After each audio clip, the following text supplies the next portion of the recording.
Hey, in this video, we're going to show you where and how to set up the default missed call text back feature. So what does it do? The default missed call text back feature does exactly that. If someone calls you and unable to respond, generally this happens if you're a one-man show and you're doing everything.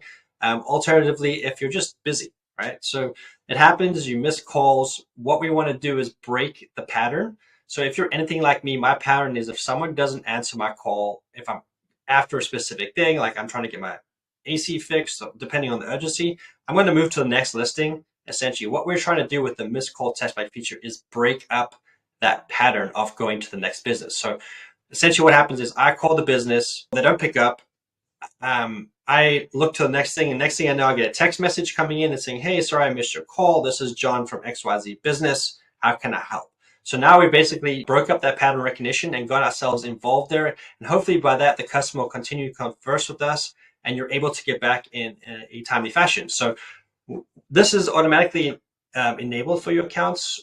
To find it, what you need to do is, let me move this, go down into your sub account, go to your settings, go to your profile, and if you scroll all the way to the bottom here, you'll see the missed text back.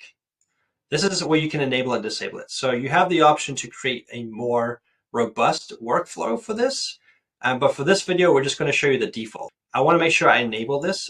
And then here's the messaging. You can use, you can place any messaging here. Keep in mind that if you're going to use any custom values, if there's anything to do with a first name, right, the system would have to have that person as a contact prior to them making the call. If they're a brand new contact and they've never been in the system and you try to start using these values, it will not work because the system doesn't know their actual name. It has their phone number, but doesn't know their name. So keep that in mind when building this out, because in most cases, it will be a new customer calling you. If you want to build out a more robust filter for like customer versus new customer or customer versus prospect, you can do that in workflows. But this is how you would basically enable the default missed call text back. It's a great way to get fast wins. If you have any other questions, please let us know. Thank you.